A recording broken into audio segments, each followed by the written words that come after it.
This session of ADHD contains graphic descriptions of violence, gore, or sexual themes. Listener discretion is advised.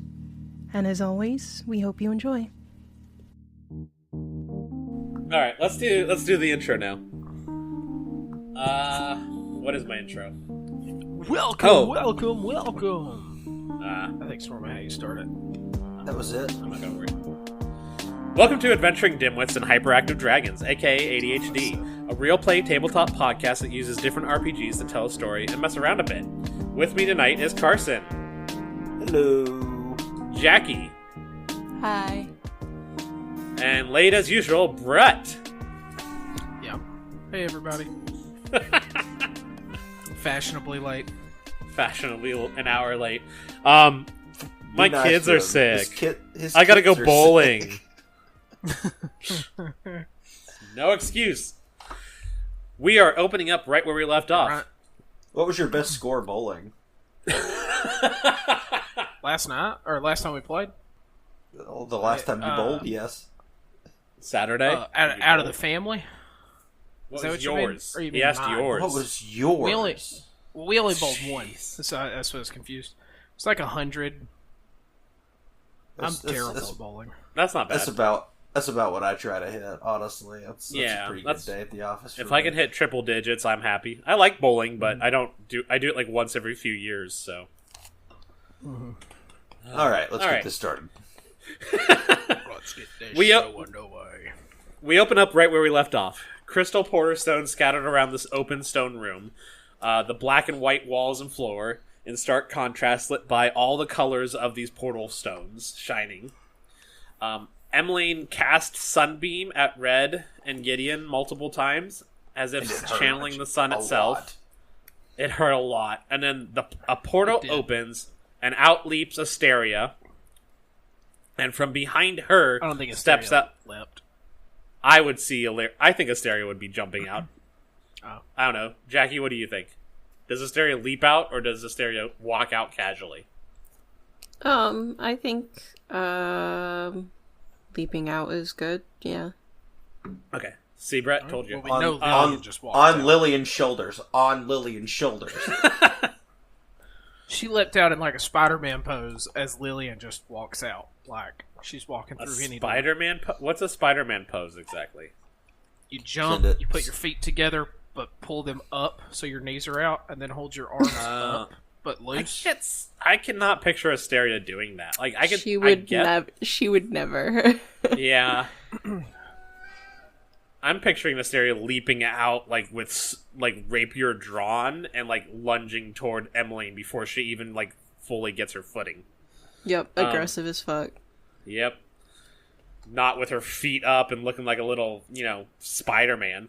And then from behind Asteria steps out a blood-red tiefling, fingers in her suspenders over a plain white shirt, and just kind of grins threatening at Emmeline. Asteria, you get a chance to do whatever you want right now. I mean, I would just attack Emmeline. Yeah.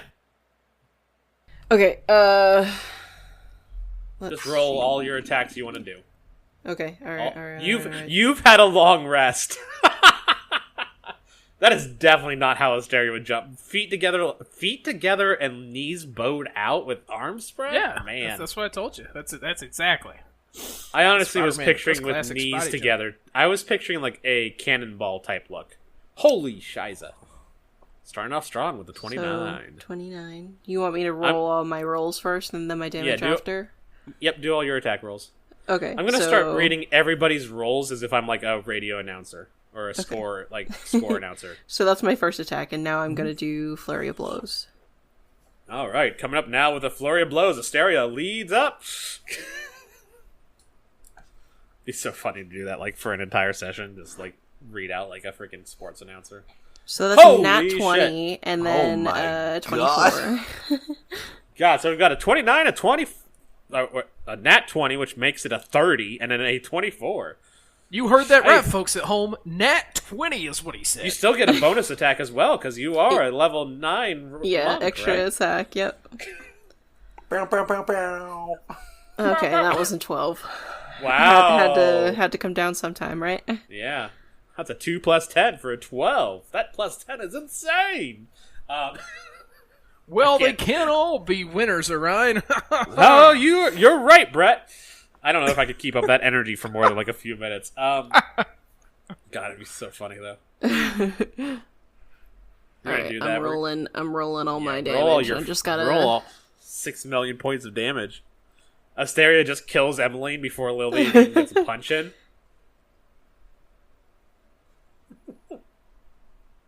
Oh, that's minimum damage for 5. with 10 of poison damage. 10 points of poison damage. Okay, and then I'll just roll twice.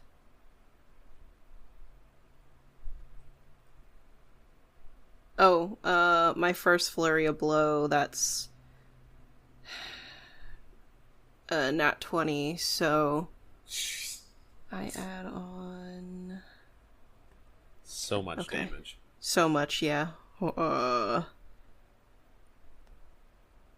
love the fact that it took so much effort for them to do like 100 points of damage to Emmeline, and then Asteria leaps out completely fresh, as if she had like a good night's sleep, and just pounds into Emmeline really quickly. We were giving her all she wanted before that sunbeam. We were still giving her all she wanted, but that sunbeam, it was a bit of an equalizer. Yeah, that sunbeam fucked me up. I've got 14 health over here. Red's still got 2 polymorphs in him, though, so... and then... Gideon still has healing surge to utilize. Yeah, Red has no healing left. I don't have that. It's not true. I have 3 first level healing spell is slots. exhausted. Okay, well, Red has no healing from his own healing. Okay. Yeah. So... Goodness gracious. That's 5. My first hit is 5 with 10 of poison damage. And then my second, or my flurry of blows, which one was a crit, was 26 with 20 points of poison damage. So 61 damage total. Yeah. Jeez. 20 points, 26 points, 10, and 5. Jeez. Man. You just did the most damage that anybody did to her. The only other person who came close was 52 points of damage from last session. Which I'm not sure. I'm betting that was Gideon. I think it was. Monks. So what you're saying is Asteria is better than Gideon. I mean, you were going to kill Gideon in that one room. Everyone knew that. That's true. That is very true, actually. It was Gideon because Red couldn't hit her when he was polymorphed. Red ran into the wall. Yeah, he did. It did double damage to that wall, though.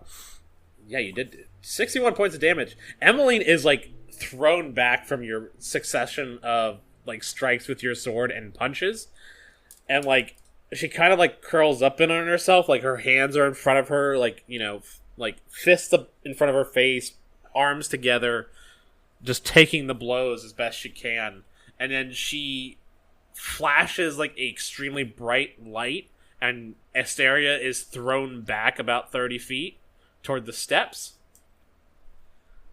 And then Emmeline starts to change and shift, and all of a sudden she is growing in size to become an adult moon dragon. Ooh. Jeez. And then as she does this, Lillyan steps forward and says, I will take care of... Oh, that's not her voice. I don't have a voice. That might be her voice. Whatever. It's Lillyan. I think she's just you. I will take care... yeah, it's just me. Just a little bit harder, I think, is what I usually go for. I will take care of her. You take care of whatever else is here. And, like, points toward, like, the door that Gideon is at. Gideon's, like, hugging this door. His eyes are, like, burnt a little bit from being blinded a couple times last session. Gideon leans around the door frame and just shouts, I think there's something you need to see back here. He's squinting really hard. smoke is coming off his eyes. Well, whenever she gives Red... Is the building still, like, topsy-turvy? No, it is not topsy-turvy anymore. She did undrop. Gravity is normal here. Okay, alright. I think Solaria, like, starts moving toward Gideon and the door, taking Lillyan at her word. Oh, yeah, whenever... Asteria will as well. Whenever Lillyan gives a command, Red's eyes are just big, and he's, like, nodding vigorously the whole time she's talking. You know, he has seen Lillyan in action before. And as soon as she's done, he flies as fast as he can. He saw her take out Sunshine at Night. Yeah, in like one punch. He knows what's about to happen. He just takes off to the back door. He's just trying to go exactly where Lillyan told him to go, and he's looking for the thing he's supposed to be doing, even though he's not sure what it is. He is following an order, even if he doesn't know what that means. Oh yeah, he goes, "Yes, ma'am. Yes, ma'am. Yes, ma'am. And boom, he just takes off. Oh, so all we ever needed for Red to actually like do what he was supposed to is introduce him to Mama Lillyan. Yeah. That's good to know. I have a question. Yeah. How far away from me is Lillyan? You're up on the balcony by that doorway, and she's down on the floor. I think it was so 60 feet. No? Yeah, it's like 60 feet from where you are. All right, to go down so I won't cast Bless on her. That's a shame. All right. I mean, if you want to, I will totally allow it. No, we're good. Let's keep rolling. Okay. I was gonna say, I love the idea of you just of like her just glowing a little bit, and like she like looks down at her glowing and looks at you with like a question mark of like, okay, thanks. I did not need slightly different. I did not need this. She like says thanks and then just pounds into an adult dragon. Oh. So yeah, as you guys run out of this room, Lillyan and Emmeline roars and like spews like cold and ice damage toward Lillyan, and Lillyan just kind of steps past it and gets in close with Emmeline. And then like that's the last you see is like Emmeline and Lillyan like kind of duking it out. And of course Emmeline has to be a dragon to fight Lillyan. It's the only way. Alright, you're down this hallway.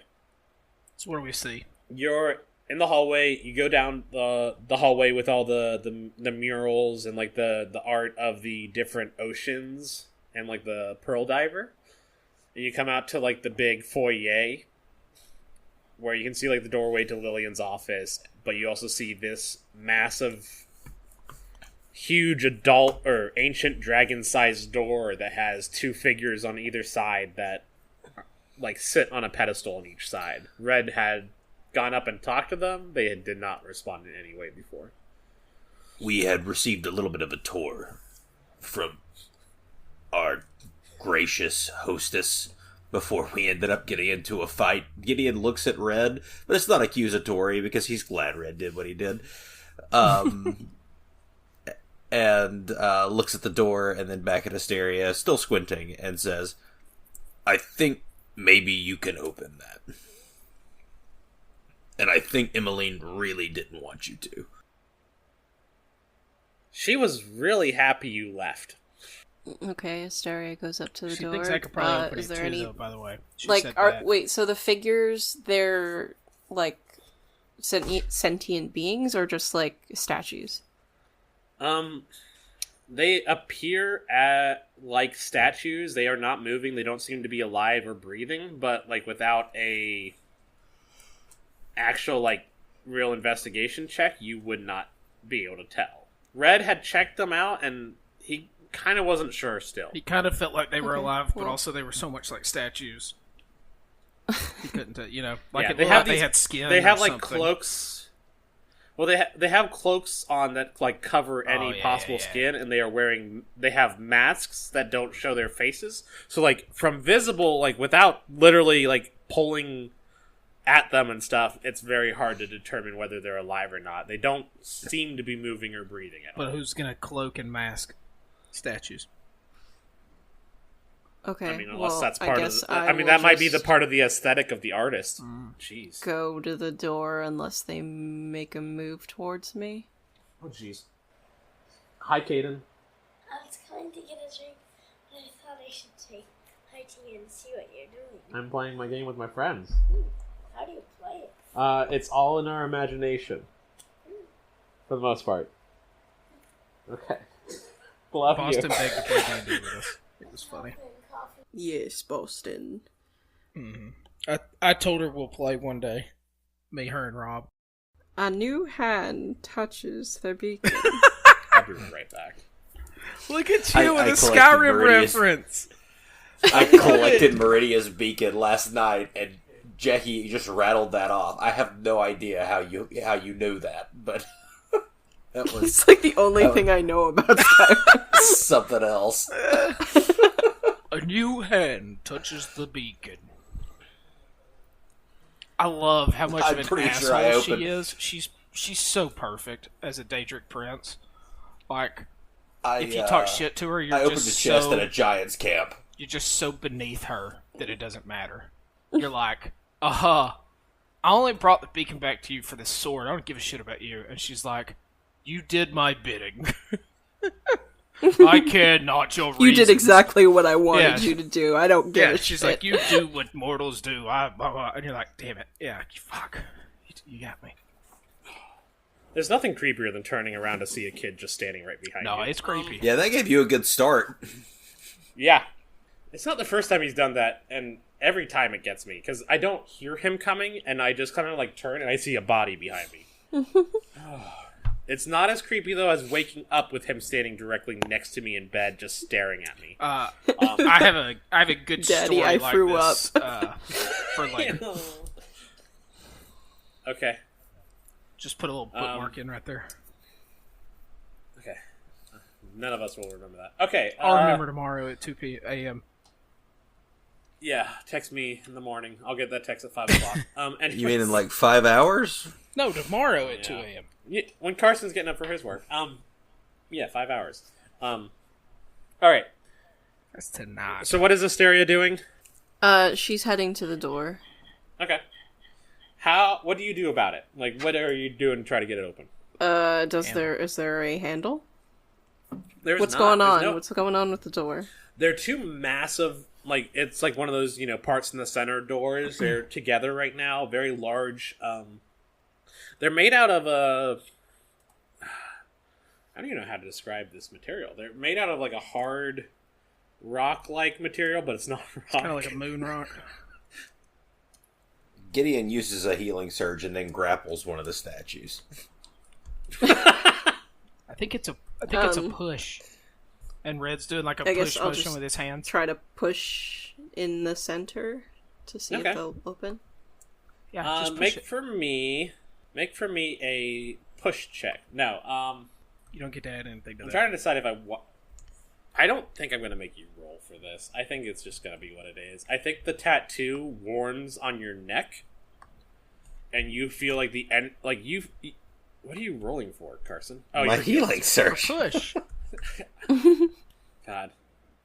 Roll. For You push on the center, and like even without much effort, all of a sudden you feel this warmth from your neck, and it like extends down your arm. And this is maybe one of the first times you've ever felt the actual like power that's in your neck.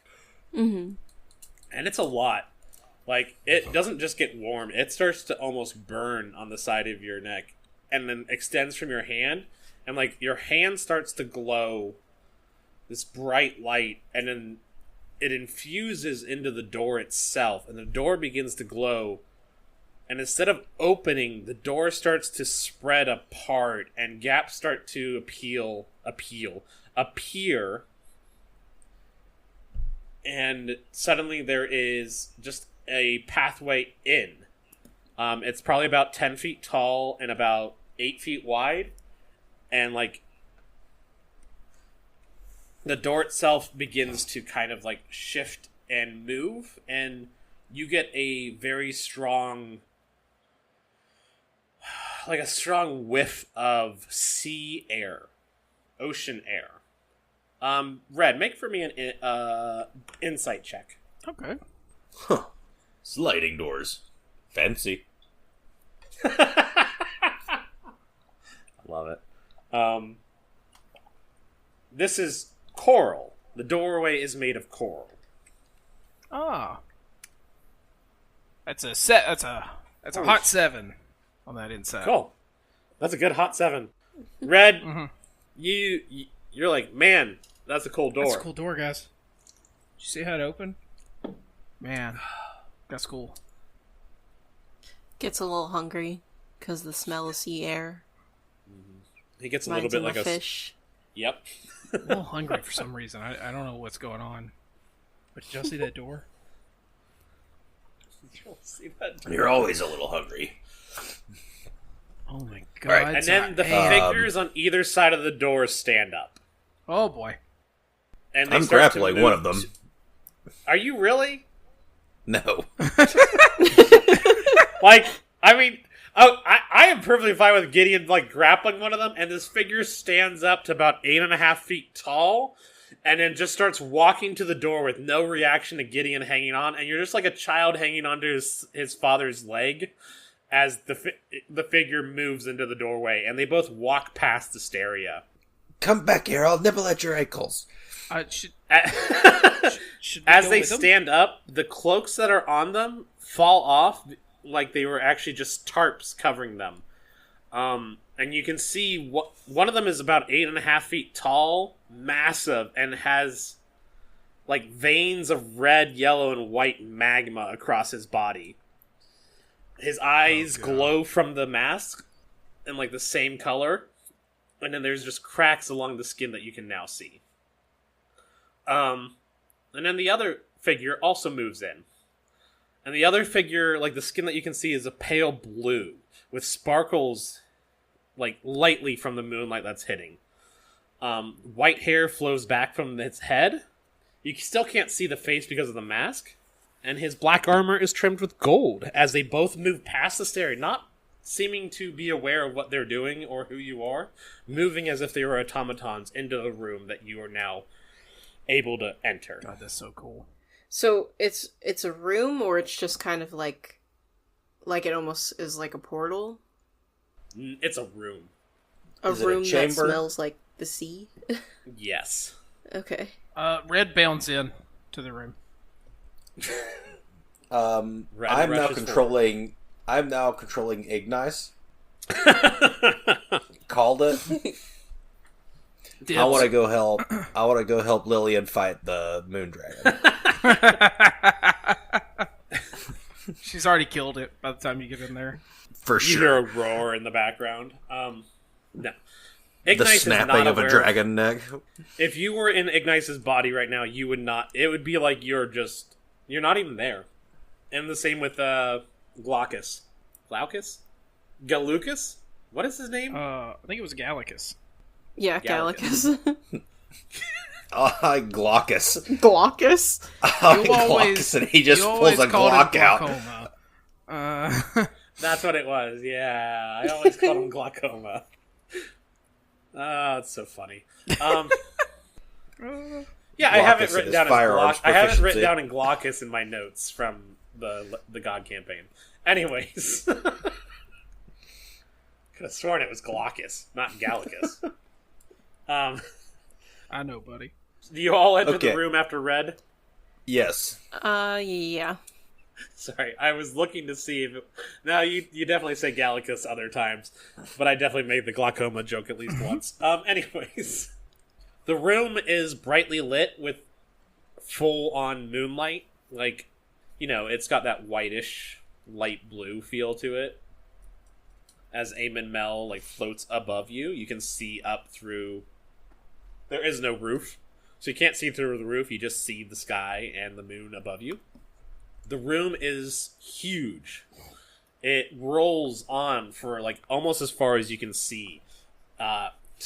Throughout it is filled with pearls of all sizes and colors. You can see off to one far side there's actually a half destroyed, like what looks like it could be like a boat or a ship of some sort. And there's just piles of gold around it. Seashells and all sorts of different like ocean detritus is just here. There's even driftwood and stuff in this room, almost as if like there was an underwater horde that got transported to the moon suddenly, and you can still smell the ocean here. Maybe there's even like fish skeletons, but it's been so long that they're just skeleton. The two figure and like as you walk into this room and you see all this treasure throughout it, wind whips you from like all sides and blows around you, causing your clothes and your hair to just flow except for Red's, all over, and you get the strongest like smell of salt in the air. It almost feels like you're standing on a ship in the middle of the ocean. And then the two figures step toward like the center of the room, and in the center you see this like what's the color? This like light. No, I don't like that color. That's a bad color. A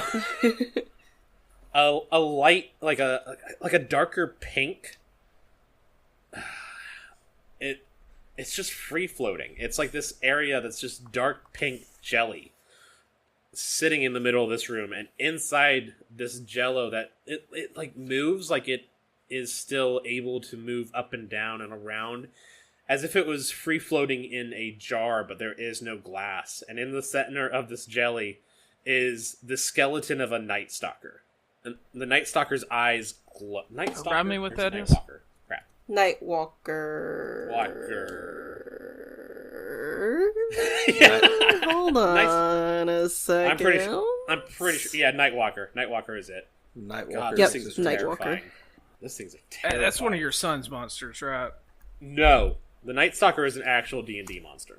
Or Nightwalker. Damn it! So is it more of a rouge or more of like a fuchsia? Let me look at that scale you just posted. I'm actually picking the literal dark pink, E75480. Oh, yeah. I remember Oh man, it should be these. coral. Yeah. It should be coral color. Shouldn't it just be coral? Coral is kind yeah. of orangey pink. Yeah, Coral let's makes go sense. Coral. F88379 if you're trying to follow along at home. There's a night walker floating in this stuff. It's like it is. Yeah, the skeleton is floating in jelly. Yes, it is like A New Hope. Luke Skywalker in the back of the tank, floating in it. So does it look like it can But get without- out? It's a skeleton. Oh, I think it's oh, just oh, like oh, dead. Okay, Like- it's a skeleton. Okay, good. All the flesh melted off. Yeah, so let's not get inside that. And it is towering over Ignice, who is now standing next to it, the 8'5" Magna person. Titanborn, I think is what you had it, Carson. Yeah.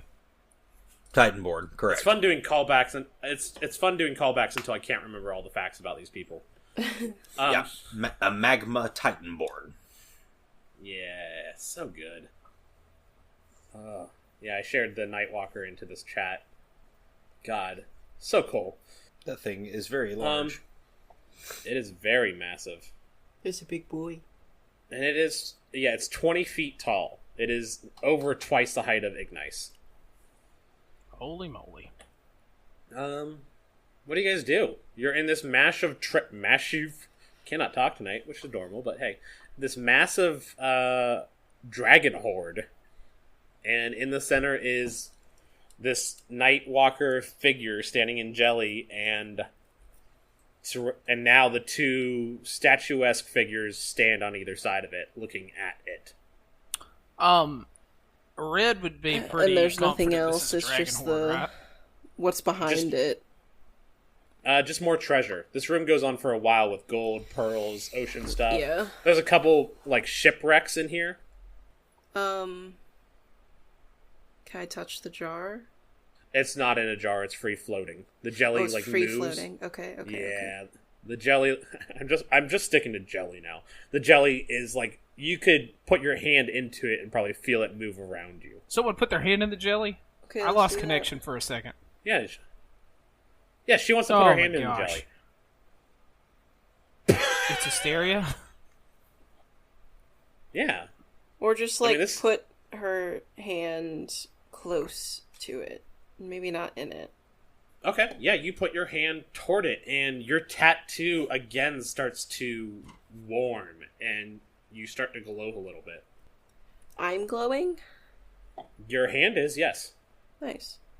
I mean, I guess I'm gonna put my hand in the jelly.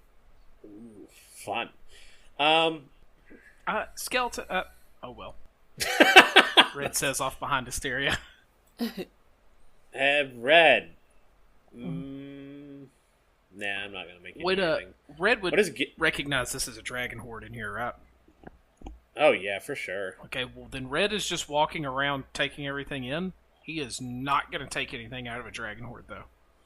That would be suicide. Okay, make an investigation roll for me, just for fun. What were you gonna say, Carson? Gideon is pretty fixated on the Nightwalker. I think Gideon has used Divine Sense to sense if there are any fiend, undead, or fae or celestials that this thing registers as. God. It is definitely... Okay, so you're getting a couple different pings. I would almost count both of the figures, Gallicus and Ignice. Both of these statues that you don't know who they are definitely coming off as celestial beings. Maybe not like if it was on like a 1 to 10 scale, they're like both at like a 6 or a 7. So not like full on gods, but definitely very powerful. Okay. The Nightwalker is coming off as fully undead, 100% undead. Gideon is on edge, hackles up, got Dawnbreaker in his hands, but I don't think he's going to intervene. I'm trying to decide. I hate saying make an Arcana check or because this isn't a check, and it's not really a saving throw for Asteria. I want it to be something else. What you want me to roll, boss? Make an Asteria check. Make a luck check. Straight luck check. What does that mean? D20. You get to add 20 to that because you're good at Asteria. You get to add your level modifier because you're definitely level 9 monk. Proficient. You're proficient in being So just Asteria. roll a d20 with my proficiency? Yeah, sure, why not? Let's just go with that. Okay. Holy shit, that's not great. But you get to add my charisma modifier. It's not a saving throw. It's not a saving throw to be Asteria. He found a workaround. Red. You don't care what's going on over in the center of the room. Who cares? Asteria's just touching some jelly, whatever. You go to one of these. Her funeral. You're bounding around the room, looking but not touching, and you see the half destroyed ship. And the ship isn't it's weird. It's got some weird designs to it, and instead of having a rudder, it almost has an open area that doesn't make sense. But half of its hull is missing. And you see lying in the center of this 3 dragon eggs. One is all black, one is all white, and one is a mix of black and white. What was the first one? All black. Hey, there's one for each. Black, white, and a mix. Black, white, and a mix. The mix is almost like a crescent, or like a yin and yang symbol. You know what I mean? Is there a technical term for that other than just being the yin and yang symbol? Or is it just literally the yin and yang? There's the dragon fang and the tear put There's together. a word for it that I don't think I feel safe pronouncing. So yin and yang symbol. Okay. Did you just say the tear? Oh, yeah. You mean the dragon fang? Sorry. The dragon fang's half of it. It's the black half. Well, technically, it's also the white half. It's just a different type of fang. No, that's the tear. But that's so funny to think of that as a dragon fang in this world with a lot of dragons, too. Uh-huh. Well, Red definitely is intrigued by the eggs, but he doesn't point them out to anyone. Mm-hmm. And he just keeps looking. That's pretty rude. Asteria.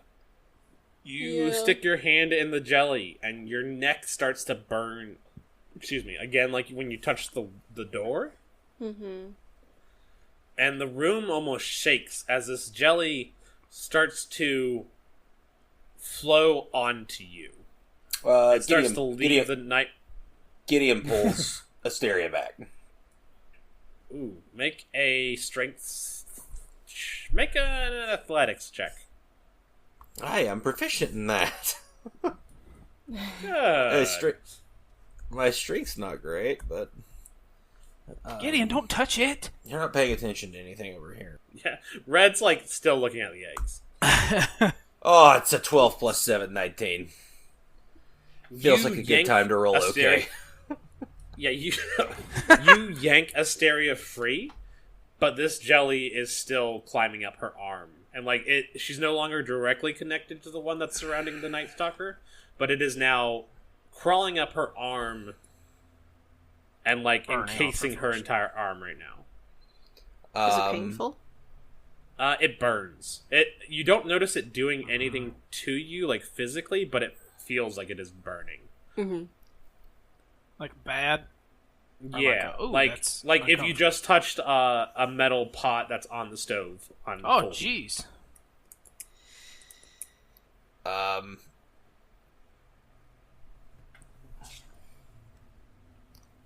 What does Asteria do? Is it still climbing? Yeah, it's slowly encasing her entire arm. There's one way to get rid of it. Symbiote. I guess Red's not paying attention. I mean, I guess, like, I don't know. This is, like, the only thing that's ever kind of solidified what her tattoo is for. Like, what her purpose is, essentially. So I feel like she probably doesn't fight it. Yeah. Oh, man. Make for me another Asteria check. Red, you've looked at the eggs, you're looking around the room, and you notice this Gideon pulling Asteria back from the center jelly tube. Oh, nice. That's a That's a and better she got a Asteria 22 check. this time. nice. Hey, what's going on? Is that hurting? I just that eating you? I just realized what this looks like, what in my mind this looks like, and I don't know how to describe it. Tube filled with liquid. This is going to be bad. This is going to be a bad Google search. Yeah. Nope, not that. You ever have one of those toys that you can, like... I know exactly what you're talking about. It's like... If you squeeze it, it'll fly out of your hand. Yeah, like, and you can, like, move it around, And it has and... ocean figures in it a lot, and yeah. Yeah, sometimes, yeah. Or, Yeah, like, I know just exactly glittery what you're water in it, or whatever's in it. Mm-hmm. Yeah. And then as an adult, it looks like you shouldn't have one because it looks like... I think it's just called, like, a water sleeve or something. Water Wiggler toy. There you That's go. not right. Oh, maybe that's not it. I just found the Reddit nostalgia. Those gel tube things with toy or glitter inside them. This is good. Yeah, I found it. I mean, I'm gonna share this image if I can. Oh man. But yeah, that's what it looks like to me, but without like. That's what this whole thing encasing the Nightwalker looks like to me. So instead of the I searched goldfish, water sleeve toy, like Jackie said, and it just brings them up. Oh, cool. The first comment on the Reddit from 3 years ago. I should call her. Okay. That's so good. Okay. All right. 22. I should call her. Oh, God. Oh. So, yeah. Okay, with a 22 on your Asteria check. The heat starts dying down. You still feel like a warmth from your tattoo, and your arm that is now encased in this gel. Did you touch it with the same arm that your sword is on, like the sword tattoo or sword, the Finn sword? You know what I mean? No, I don't think so. Okay, cool. I was gonna decide if you did. I was gonna be like, okay, what would the sword be doing? But yeah, the tattoo doesn't burn as much as it is just like this warm pressure of like a heating pad now. And your hands that it is encased by this glows, and you're able to like. I think Asteria gets this feeling like she can stop the jelly if she wanted to. She could command what is on her arm if she wanted to right now. Okay. And maybe you even get a feel for like the jelly that is around the Nightwalker. Like this is all one thing, and it's like waiting for a command.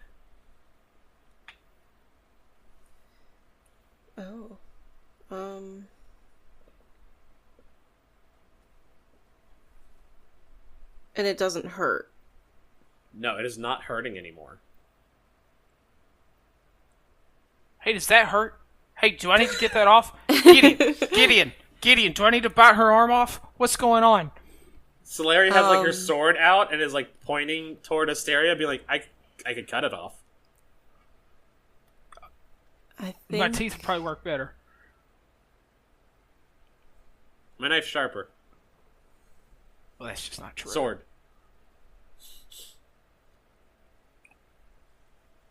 And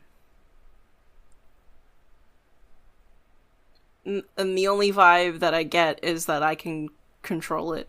That it's waiting for some, like... It doesn't seem like it's, like, sapient. It's not, like, a sentient thing. It's definitely, like, some... It kind of maybe has, like, a creature feel, but more like it's just, like...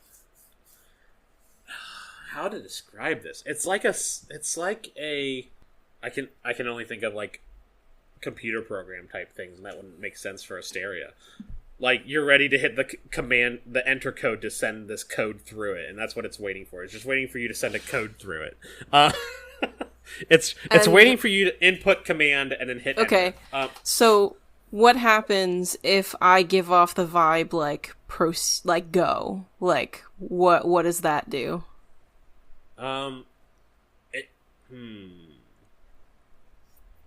It starts to go up your arm even further. But it's not Gideon. burning anymore.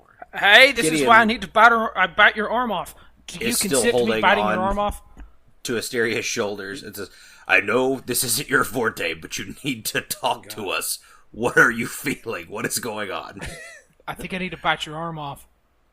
I think you probably shouldn't do that. Yet. I think Asteria looks at Gideon and shrugs it off and then commands the jelly to cover her. Oh, shit. Shrugs off Gideon's hands. Yeah. Okay. Gideon, what do you do? Gideon readies a searing smite on Dawnbreaker. Oh, shit.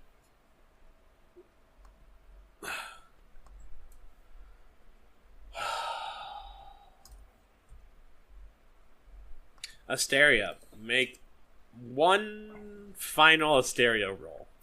Maybe final. I don't know. We'll see. Gideon has like a readied attack, Yeah. but the trigger is going to be if Asteria seems to be in pain.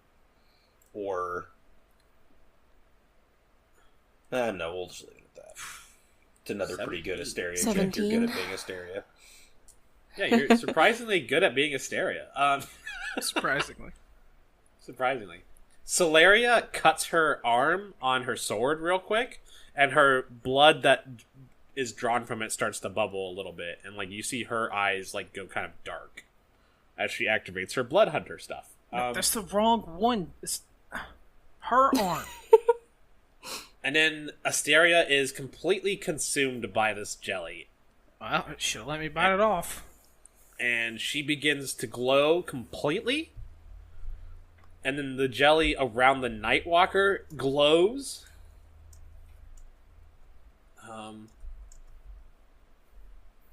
What is Asteria's like thoughts right here? Like she's encased in this jelly substance completely and is glowing like a light bright. I mean, is it... It feels like you just got into a nice warm tub of water. Like, not too hot, but, like, the perfect temperature. Mm-hmm. And, like, you're not having trouble breathing. But you don't need to breathe. So you're not even breathing at the moment. Mm-hmm. And I don't get any more feelings from this jelly.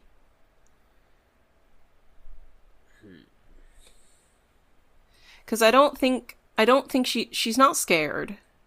Mm-hmm. She's just like ready for whatever is the next step. I don't think you get any feelings from this jelly. I think it's just doing what you commanded. You commanded it to cover you, and now it's doing that, and now it is. I think. Excuse me. As you do this, it starts to. Your tattoo, your neck grows warmer and warmer until it's almost like searing hot again, and then it starts to fade away. Mm-hmm. And on the outside, like, everybody from the outside can see this glowing bright light around Asteria, and then it seems to focus on her tattoo. And, like, it is bright enough that you can't keep your eyes on it without, like, you could possibly be blinded if you were to stare at this light. And Asteria feels it burning on her neck and then, like, through her limbs, tingling, like, nerves are on fire. And then it starts to fade away. And then what are Gideon and Red doing as they see this bright light and, like, Asteria is covered in jelly? And are you guys just standing there waiting to see what happens? I mean, Gideon has shielding basically his eyes. a flame-encased warhammer in his hands, in two hands, and is, like, ready to move. But I think he doesn't understand what he's looking at, and Asteria made a decision, and he's going to let that play out. Okay. Yeah, Red is just watching curiously. He has given up on Asteria and knows she is getting eaten right now, and we're just watching it. Okay. The Nightwalker hasn't reacted to any of this. Like, the skeleton hasn't reacted to any of this. Not yet. Mm-hmm. And then the glow seems to fade from your extremities, and your neck fades away for nothing. The pain in the neck, the fire in the neck. And then the jelly sloughs off of you. Sloughs Off of you. Sloughy sloffies. Falling to the ground inert. And then around the Night Stalker, it falls to the ground inert. And the skeleton of the Night Stalker drops to the ground and poofs into dust. Red definitely moves away from the jelly that hit the ground. Not gonna touch it. And then the two tall figures that have been standing there absolutely still during all of this, like, blink and sway and look at the party, and then they collapse. Which probably shakes a little bit, because the big one, the Magna guy, is 8.5 feet tall and, like, nearly 400 pounds. Yeah, and he just collapses. He's a big boy. You don't notice glaucoma dropping. You don't notice it at all. He's light as a feather. But he stings like a bee. And then, like, the whole room kind of shakes, and the moonlight butterfly hits it a little bit different. Fucked it up. And you can feel the building, the building that you're in on the moon shaking as you hear, like, another roar, and then silence, and everything is quiet. Gideon scoops up some Nightwalker dust into a little pouch. Ooh. So, Asteria is just on the ground again, or, like, I imagined her being pulled up, but she probably wasn't. She was? Okay. I don't know, I like that. I like her kind of floating there a little bit. Yeah. So she's on the ground, no more jellies on her. No more jelly. And, anybody who looks at Asteria would notice that her tattoo is gone. How are you feeling? It ain't your drawing. He says, pointing at Asteria's neck. I think she touches a hand to her neck. Is the doorway still open? Yeah. Okay. She's gonna run back to Lillyan. She is frustrating to talk to, Gideon. I'm not gonna lie about it. Talk at. You don't I kind of wish I'd bit her arm off. I'm glad you didn't. Let's go. Gideon hustles out of the Solaria, room after her. Solaria looks around like, what about there's treasure? Treasure? Don't touch the treasure. But treasure. You don't want any of this treasure. the person I have known in my life with the worst impulse control in the world is saying, "Don't touch the treasure." I'm gonna go with that. She kind of like weighs that for a second and nods. What about those two? And she points to the two figures on the floor. Yeah, what do we do about those? Red walks over and he's inspecting the two statues, bodies, corpses, whatever they are. All of the above. They're alive. They're breathing normally. Their masks have fallen off, so you can see their faces now, and they are just two figures seemingly unconscious on the floor. Maybe we should take them out so they're not stuck here. I cast Healing Word on each of them and try to restore them to consciousness. I'm sorry, Cure Wounds. Okay. I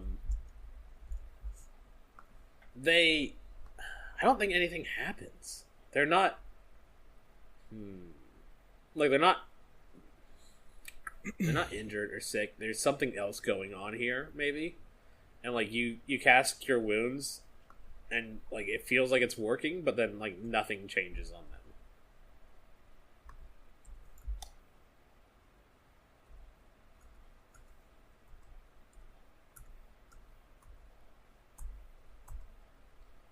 Okay, well, I healed Ignice for 12 and Glaucoma for 5. just so we're clear.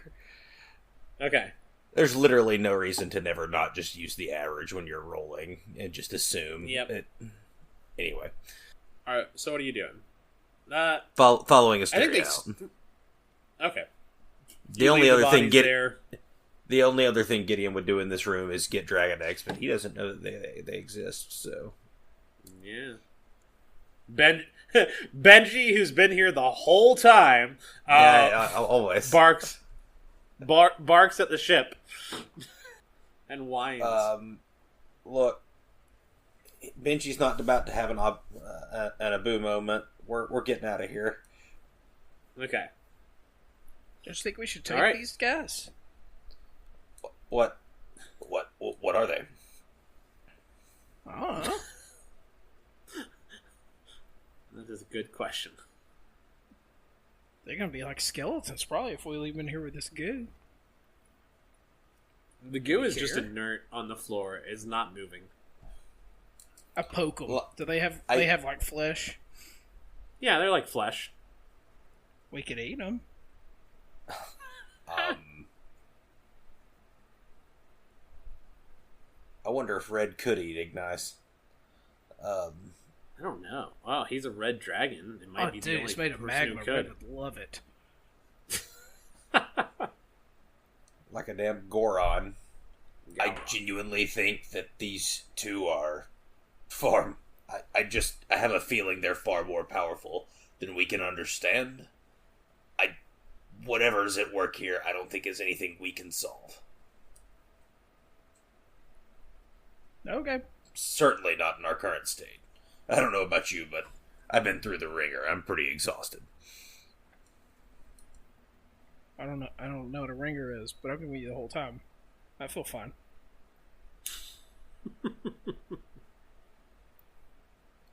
I think we should probably head back to the main hall after Asteria. Okay. So, Gideon Red falls Gideon out.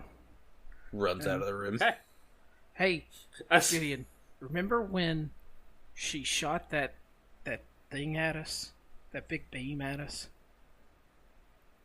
And yes. It wasn't fun. Do you think it's that's not fun. What the sun feels like?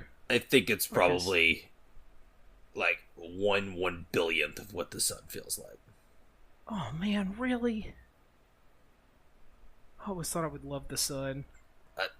Asteria, you come running down the hall and get to the top of the balcony, and Lillyan is standing in the center of the room, wiping blood off her face. Her white shirt has been, cut in multiple places, and she's definitely got, blood on her, all over her. And her white shirt is stained. One of her arms has, a large gash from 3 gashes from a dragon's claw. But she's grinning. Probably bigger than I don't think you've ever seen her smile. She doesn't smile. And she is grinning so big right now. Her eyes almost seem to be glowing. as she like wipes her mouth. The dragon and Emmeline are not there though. Like Emmeline as the dragon or Emmeline herself. And she like looks up at you and goes, "The coward ran away." How would I respond to that? We're not there yet, right? Mm-mm. Okay. You guys talked for like 30 seconds. That's 5 rounds of free talk right now. I was really about to say that, but Asteria says, I have goo powers now. No, I think Asteria would nod slightly and then just like not nod but like shake her head slightly and say pathetic. Yes. I was so close to killing her. I took off one of her arms, and she points, and like there's just an arm on the floor. Gideon picks up the arm and puts it in his bag. It's a human arm. Yet. He will. But it's a human arm, but there are like dragon slashes on the floor near where the arm was. She's like, it was dragon arm when I took it off. She smiles again and laughs. She just laughs. It's probably terrifying to hear a Lillyan laugh, honestly. That's what I was thinking when she was smiling. Yeah, I've read, and especially she's a tiefling. All her teeth are sharp. Her tail flicks back and forth like rapidly. Like she is so happy right now. And then Red and Gideon and Solaria all come into the room too. And she looks at the whole group and goes, "So you got it done." Whatever it is, what was it? Does seem to be done. Yes. She shrugs, looks around and at like all the portal stones, and it's like, "Wish we could take these back." We can't just take them. Taking portals through a portal is super dangerous. Well, that doesn't make sense. Oh, you know what? I knew that. Yeah, you were going to take an entire chandelier of portals through a portal, Red. Yeah. Red, you wouldn't be here if you did that. So Emmeline saved his life? I guess so. We would have rolled on a D100 scale to see what universe you would have ended up on. You might have ended up on a different world entirely.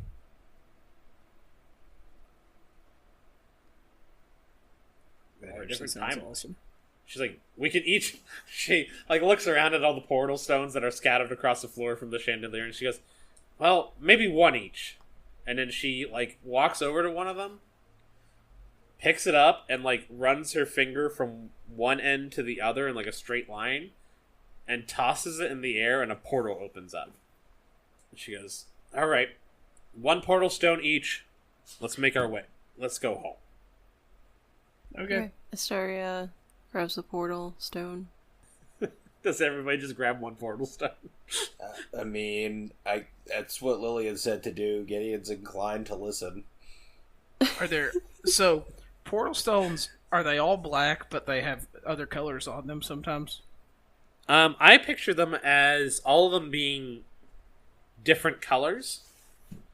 The basic, what I would call the most common item, portal stone, is mostly orange or yellow. But they can range in a bunch of different colors. The only difference in them ever, and there might be a few here, that are laced with a second color. Okay. Are there any that are red and laced with a second color? Make for me a luck roll. Or an investigation. I don't care. Either way.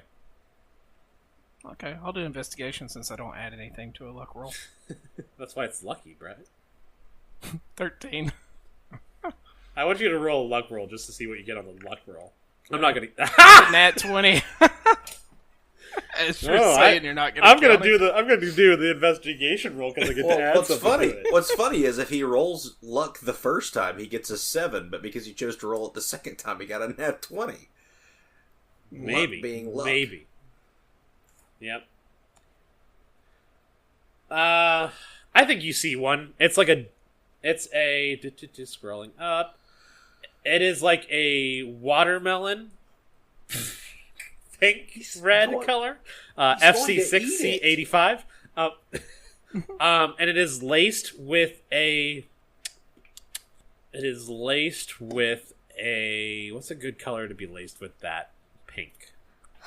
Like bright neon green. That's honestly the first thought I had too. Was bright neon green. Yeah, I like it. It's laced with bright neon green. Yeah, I'll take that one. Okay. You have that one. Good job. Gideon just picks the most boring common portal stone. Gideon picks up like this light orangish colored portal stone. It looks exactly like him.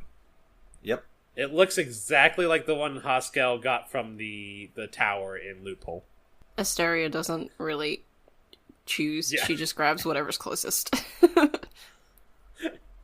Solaria grabs one as well. Just kind of grabs one. It's like a purple. No, it's not going to be purple. It's going to be like a... What is Solaria's favorite color? Solaria's favorite color is going to be blue. So it's going to be like a blue portal stone. And then Lillyan is standing there like next to the portal, like holding another portal stone. And holding a glass of colored liquid. And you're not sure where the glass came from. Of course she is. She's like sipping it slightly and goes, "Alright, everyone through. I'll follow last." Okay. Wait, Red goes through. what? We're taking portal stones through a portal? One is fine, she says. Maybe. Usually it's fine. Red's She's still already gone. giddy. He doesn't even hear that. Usually Lillyan is like very sure and but I think right now she is just super giddy. Like she's on an adrenaline high. You're never gonna find goofy Lillyan again. This is it. This is the only chance. Gideon, kind of reservedly walks through the portal. Okay. Alrighty. I need all three of you to make Constitution saving throws. Is anybody considered within 30 feet of me? I'm gonna say no, because the portal is weird. Red had already gone through, you went through, and then technically Asteria would be, but you're like traveling through weird portal dimensions, so I would say no. Yikes, Ooh. that's a 9 for Asteria.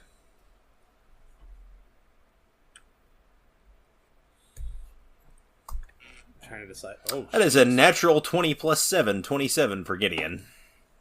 Nice. It's because he walked through reservedly. Woo! holy Hey, shit, that's a pretty one. ale. Other Plus side of 8, it. 9. Let's take the average. Woo! Great on a curve. Red is Okay, ripped. here's to how we pieces. get. God, Asteria, you travel through, and you've traveled through portals a lot. I mean, honestly, Fjorbs does a lot of portal traveling. The way it's set up with the ancient tree, though, on top of Fjorbs, usually like shields you from negative effects of portals. This time, with the portal stone in your hand and traveling from the moon, you like get images of different worlds and different times, and things shift and move around you, and like you get physically sick from this.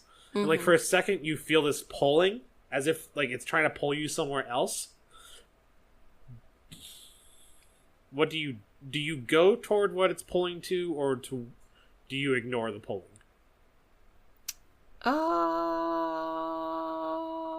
Fuck it. Yeah, we go to the pulling. Okay, you go to the pulling. Gideon, where does this portal take you? Can that be... Does it have to be a specific location, or could it be more of a vibe thing? Tell me your vibe thing. Where is he most needed? Oh, wow. Oh, that's fun. God. Okay. I'm gonna think about that. Bret. Red. Mm-hmm. You Bret. start to see other... You start to see... Bread. You start to see... Like, shifting through all the locations you've ever been on Aemon. You see Silverbane and the Groundskeeper. You see Duskshear and wherever else you have been on your time on Aemon. And then you see the moon. And then you see different versions of Aemon that have been destroyed and rebuilt, and you see a Aemon that was like flooded and is overrun by zombie-like creatures. You see all sorts of different worlds and versions of Aemon, and then you see other worlds that are not Aemon. You see completely new places. And where does Red end up that is not... It doesn't have to be a place, it could be a time, it could be something different, but where would Red end up that he doesn't want to be? Oh, that he doesn't want to be. Yeah. If we're going with Gideon going where he's most needed, where is Red like the least... Where does he not want to be at all? Where does he... What would be the worst outcome for Red right now? A completely different world? A weird time? What? Can it be anything? Like, is it going to be his present self if he goes somewhere? Yes. Okay. I don't know if there's anywhere he's trying to avoid, really. So maybe the opposite of what he wants, where he wants to be with his friends and his allies. He'd like to keep traveling with Gideon. Maybe he wants to go back to the Groundskeeper, or maybe he even wants to go see Strix. What would be the opposite of those places? Oh, God. No, I know exactly where he is. Where is he? He's in Kelstar, in the heart of the Commonwealth. Oh, shit.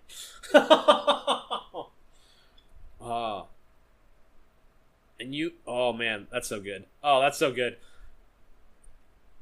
The problem is, you're not in modern-day Kelstar either. This is centuries before you were born. And you see, like, on the field... You, like, come to on this hilltop, and you're looking down over a bloody battlefield, and there are dozens of dragon corpses on this field. And you see, like, the Elven Guard moving through it, picking off dragons, and you see the Commonwealth army that is, like, scattered all to the wind, like, moving away from this Elven Guard. And you actually see, like, an elf moving through with, like, silver hair and purple eyes. And they are looking for dragons to slay. And that's where you are. And as he would look down on that scene, his heart would just harden, and his hatred for mortals would solidify. Oof. Asteria. Yes. Oh, man. You... What do I want this to be? You're actually the hardest one for this. Gideon. As I think through Asteria some more. Gideon, you come out on a field on like a hilltop, just like Red just did, though you're not aware of that. And you look down over... God. Oh, fuck. Maybe I should end with Gideon. Asteria!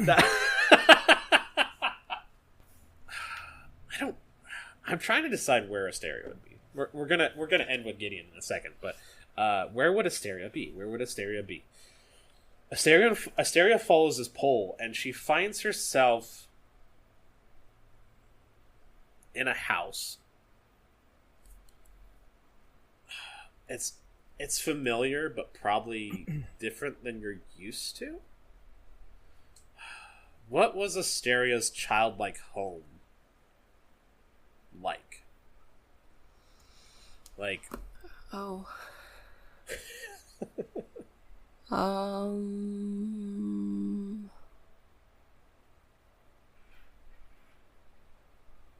I think, like most homes in Scylla, it's probably very, like it's small, very humble, nothing extravagant.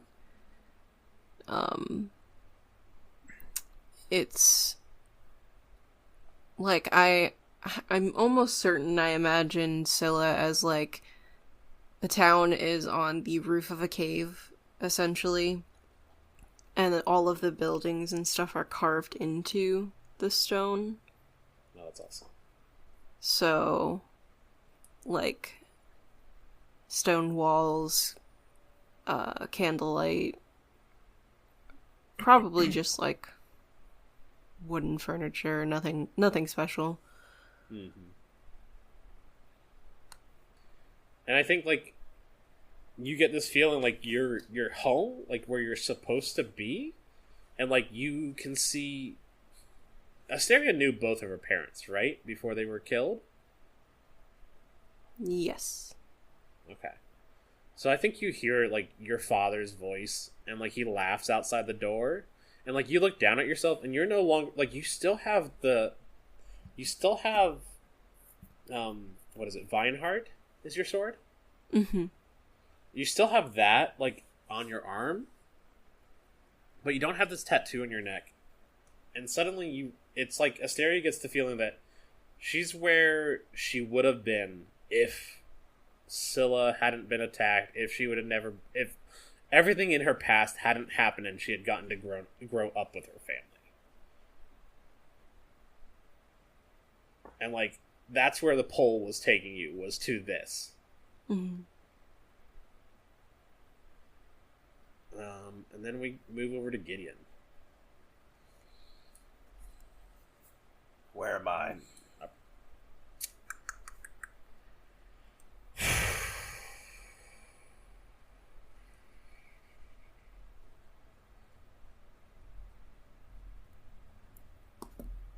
You stand at the top of a hill.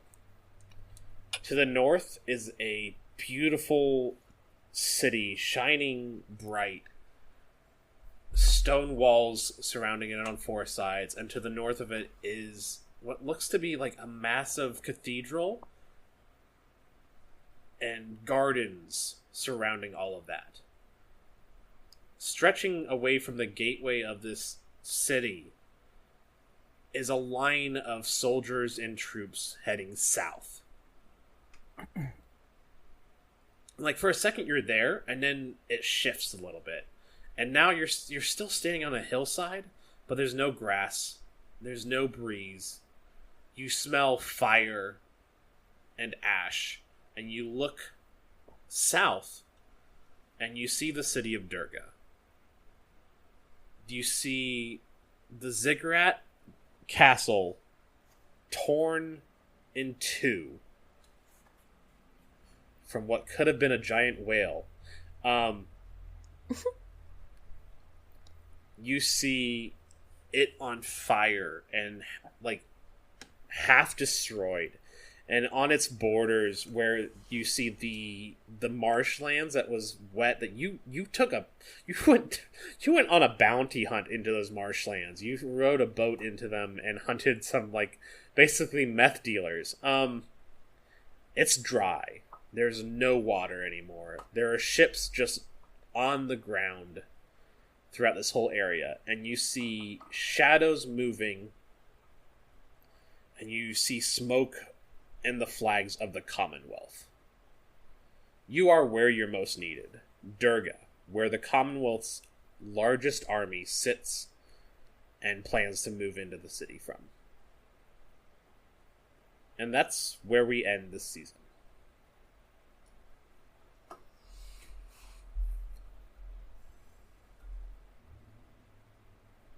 Holy shit. Wow.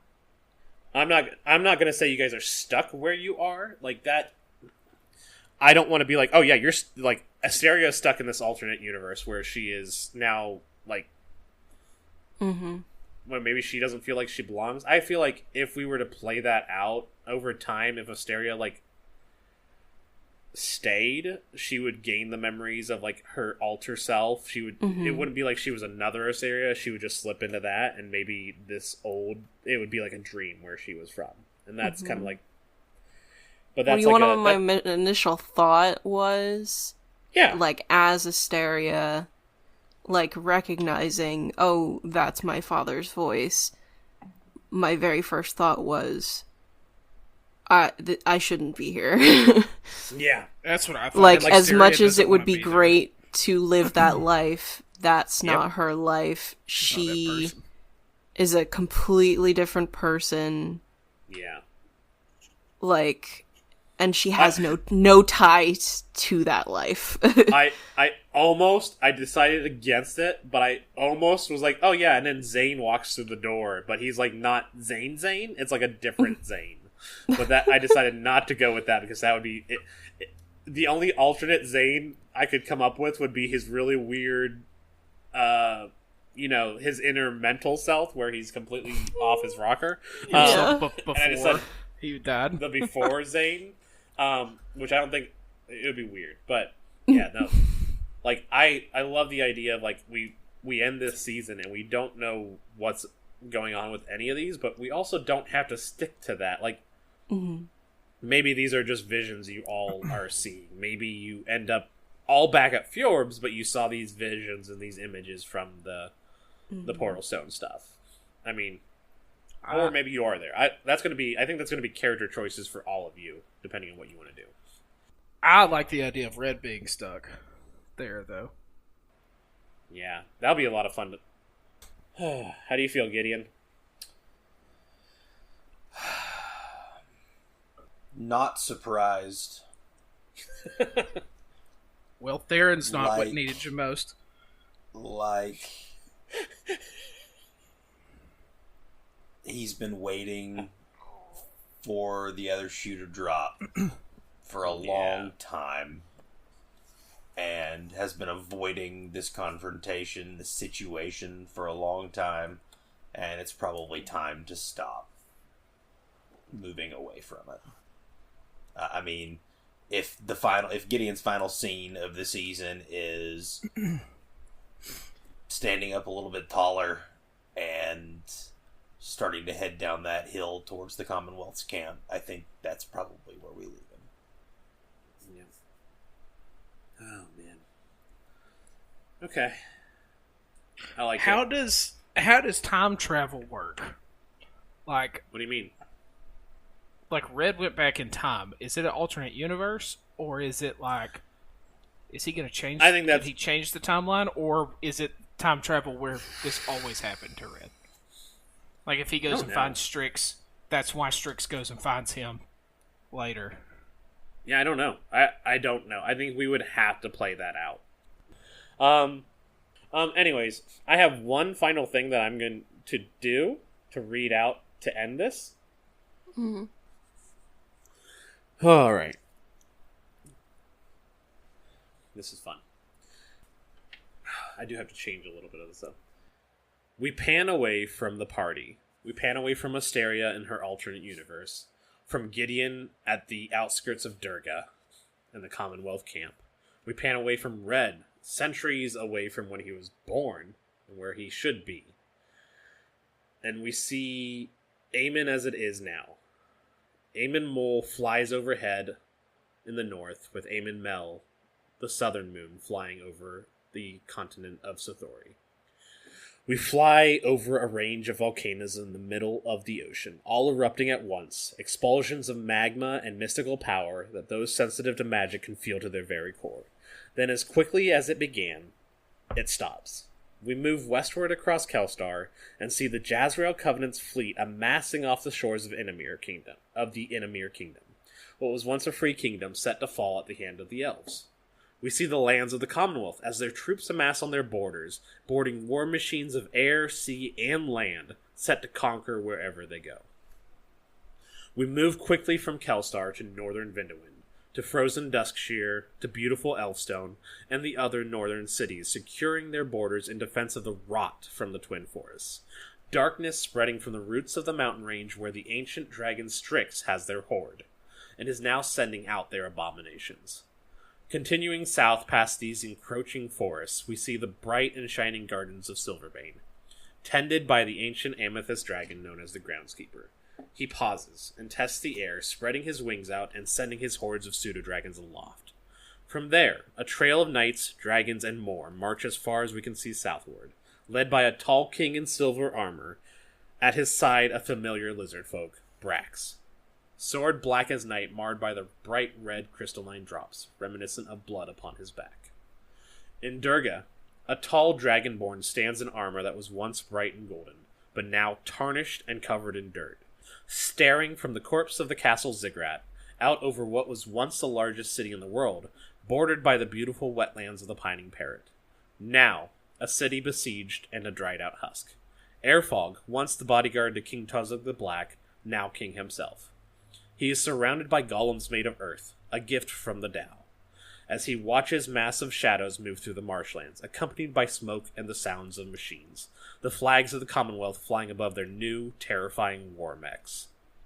A peal of thunder sounds to the south and spreads across the world for all to hear. The rising storm that has blocked the southern continent from the north surges and blackens the entire sky until it seems night has fallen. Wind whips through the lands, rain and lightning strikes as if raging against the world itself, and as quickly as it comes, it is gone. And to the south there is no more storm. The lands of Sothori and what was once the home to the Sodor Empire is now open, and only time itself will show what may come from there.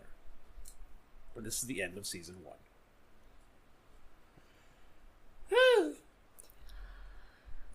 I'm sorry, elves That were made me taking kind of Enemir? emotional. Well, Bret didn't hear you. Alright, guys, it's good night. Alright. Wow. Jesus. Hey, guess what Season 3 is going to be about? A lot of chaos. Fabula Ultima. I'm good with that, too. Okay. Wow. I Yep, thought shit that was a good crazy time, when guys. we started. Alright, I'm going to... Caden's still coughing really bad. I'm going to go deal with him. Okay. It's been a long time. All right. It's been a fun season. It has. It has Ugh. been. A long time. I don't have to DM you guys anymore. Suck it! Yeah, you get to take a break for a season. Alright, guys. I'm going to hop off here and try to help Caden out. So, Alright. love you guys. Good night. Everybody, you did He great. said he loved me!